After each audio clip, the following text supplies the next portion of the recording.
Meeting for Thursday, September 13th at 7 p.m. Roll call. Manager Silka. Commissioner Harold, Commissioner Bertani, Commissioner Blasco, Commissioner Martino. Here. Commissioner Bevan, Commissioner Casera. Here. Commissioner Haggis. Here. Can everyone please stand and rise for the Pledge of Allegiance? I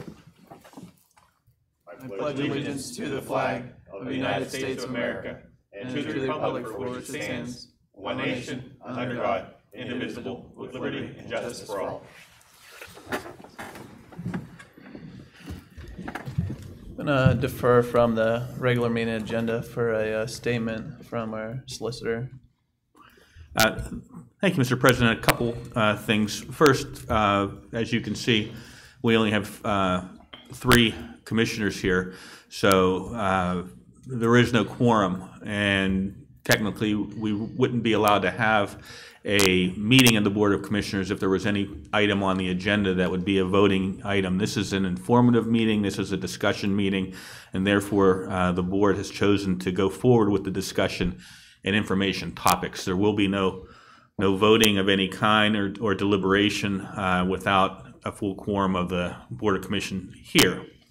With that said, the commission members had asked me to just make a general statement with regard to the settlement in the litigation with the former chief of police.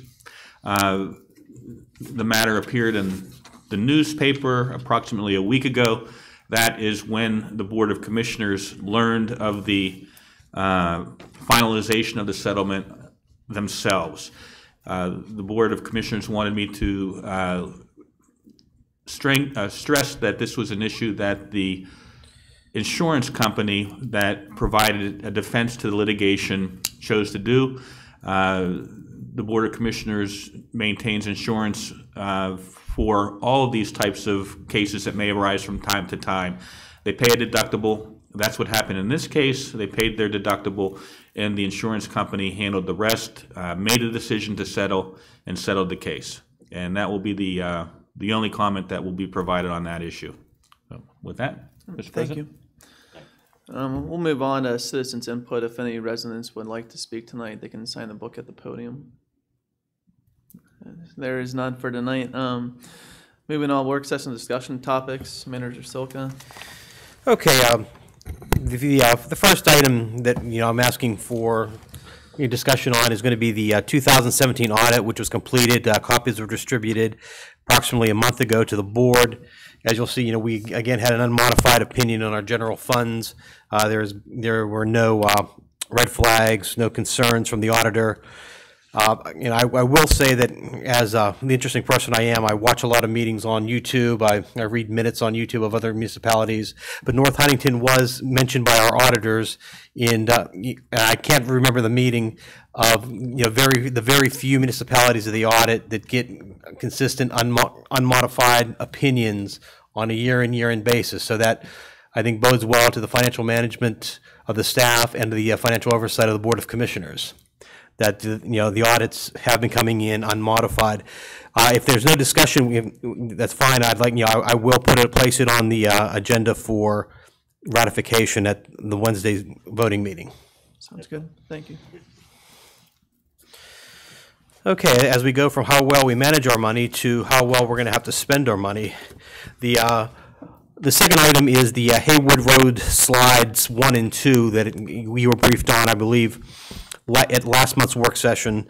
This is a considerable slide area, and our estimates for rebuilding this road right now are about $661,000, give or take, at the present time. And as we're looking at how we're going to spend for this unbudgeted cost, I did bring up to the board, and I just want to get a little bit more clarification and maybe answer a little more questions on the Pennsylvania Infrastructure Bank loan that is through the state, which is available through PennDOT. And for emergency repairs such as landslides and weather events, we can get this money for 10 years at 0% interest. So what I'm looking for is direction and a motion at the next meeting to start pursuing the paperwork for this loan, rather than taking it out of our reserve. $660,000 is a pretty big chunk with still unknowns coming in, especially from the storms we had this week, our engineers working on some estimates of at least 2 other areas that may increase this maybe by $300,000. So what I'll suggest for the board is we pursue the interest, no interest loan. At least it gives us our cash flow over 10 years at $60,000 a year, a little bit more manageable. If we'd wish to pay it off at any time, we could. But my recommendation would be this would be the sound financial decision right now for these unanticipated emergency expenses. I like that idea. And would we plan on involving that and taking that, whatever the payments would be, out of the road paving program, or would we add this as an additional line item? Well, what I would suggest, we could do it out of our liquid fuels, Yes. and we just reduce our road program by $60,000.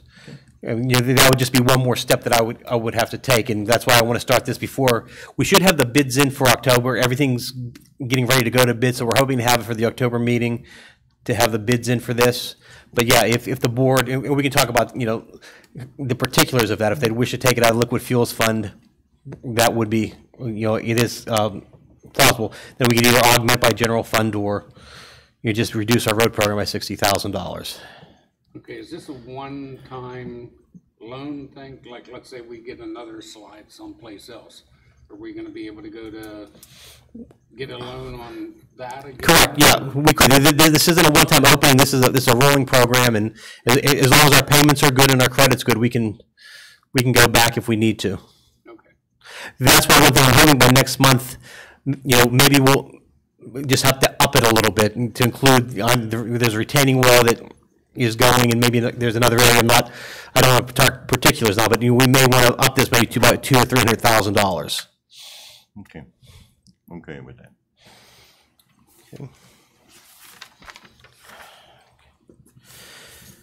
Okay, the next item is going to be asking for authorization to increase the fiber mat sealing contract to include Trey Road. When we bid the fiber mat sealing contract, we had Blair Road and Trey Road and Stickle Lane as add alternates, and it's going to be roughly about $12,000, a little over $13,000 for this. But if you recall, whenever we did Trey, we then entered into an intermunicipal agreement with Penn, so we did the whole road. They're fiber matting theirs. We'd like, just amend our contract, add the additional $13,000, and we do have approximately $50,000 of surplus in our current fiber mat after we got the bid. Not enough to include Stickle this year, but we definitely could cover the $13,000 to do Trey Road and have one fiber matted road. Okay. Sounds good. Put that on the agenda. And then at the meeting on Wednesday, we'll have 2 bids for demolition of 2 structures, one at 12717 Water Street, Adara, and another at 11689 Railroad Street, Larimer. You were given the information. Both of these properties have been posted for demolition since June 6, 2018. There's been multiple violations, and the owners have not been in contact with us. So we're going to ask for to award the bids at that time for the demolition. We're still waiting on one quote to come in, so we'll have the lowest of the 3 bids through quotes for you. I'd be glad to answer any questions on those, but Josh provided a pretty comprehensive packet addendum for you. Thank you. Anything else? Yes, I do have one additional that kind of came in last minute, and this is for the next 3-year cycle of CDBG funding for the township. As you know, our township, struggles to find areas to spend CDBG money because you have to meet a low to moderate income threshold to be able to spend the funds. But the one exclusion has always been ADA accessibility of public buildings. So through the course of the last few years, we've made this building as ADA compliant as we can possibly get it. So we're basically out of options to spend the money in our building, and it's almost impossible for us to do a project within the township. So what we're going to ask for a motion for is to allow NHTMA to use the CDBG to fund sewer laterals throughout. They can do it on a case-by-case basis. So they can take this money that's designed for low to mod income folks and get it out and deploy it a lot better than we would be able to try to find a project to do it. Sounds good. And that way we don't lose any of our funding, and we keep the momentum going. And that's what I have. All right. Thank you. Moving on, planning and engineering topics. Yes, the first item we have is S9 2018, SP3 2018, CU1 2018. It's the Huntington Marketplace multi-tenant building. This is on the corner of Rhonda and Mills Drive. And the plan was approved, I believe, 2 months ago, but the applicant, Colony Holding, had come back through because they're requesting a landscape waiver. And the reasoning for this was the southern property line borders Delaware Avenue in Lincoln Hills, and there has been a earth berm there, probably about 18 to 20 feet high, that's covered in vegetation. So any landscaping that the applicant would put on this southern border isn't going to add additional screening. It's already screened. And the residents in Lincoln Hills, I'm sure, would agree with that. And they were also wanting to put in smaller saplings. They were talking to their landscaper, and they want to use 3-year saplings instead of 4-year saplings because they claim that the 3-year saplings will take hold better and grow larger over time. And then the other reason is the pad up from this, as you're going up Mills toward Walmart. When that is built out, they will handle screening on top of that hill, because if they're going to screen at the toe of the slope, it's not doing any good for the next site up. So they'll wait till they develop the next site, and then the screening at the top will actually create a better buffer for this building that we're talking about. So the Planning Commission had no problem with that, and they approved it. So do you guys have any question on that? Thank you. Again, the second item we have is subdivision 15 of 2018. This is the Tepke consolidation. And this is an existing home lot on the corner of, I believe it's Mark Avenue and Jeffrey Drive. And they have a vacant lot right behind their house. And it's an unbuildable lot. I believe it's only 50 feet wide. So they're simply just adding this to their home lot to create a bigger lot. So anybody have any questions on that one? Okay, and lastly, I have item subdivision 16, 2018, the Niwera Loaner Consolidation Plan. This is in Willow Glen at the corner of Finchley and Colt Drives. The home is on the corner. Mr. Loaner had bought the lot behind him. Now he's wanting to put in a pool, and in order so that the pool obeys all the setbacks, he needs to consolidate this lot and eliminate that property line so that he's in compliance with the zoning ordinance. And that's all we have. Thank you. That being it for plan engineering topics, moving on. Any further board comments?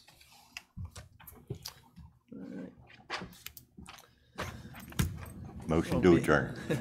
Yeah, I was gonna say. Just adjourn. We'll just adjourn since we can't Yeah. formally vote on adjourning, so meeting adjourned 7:13.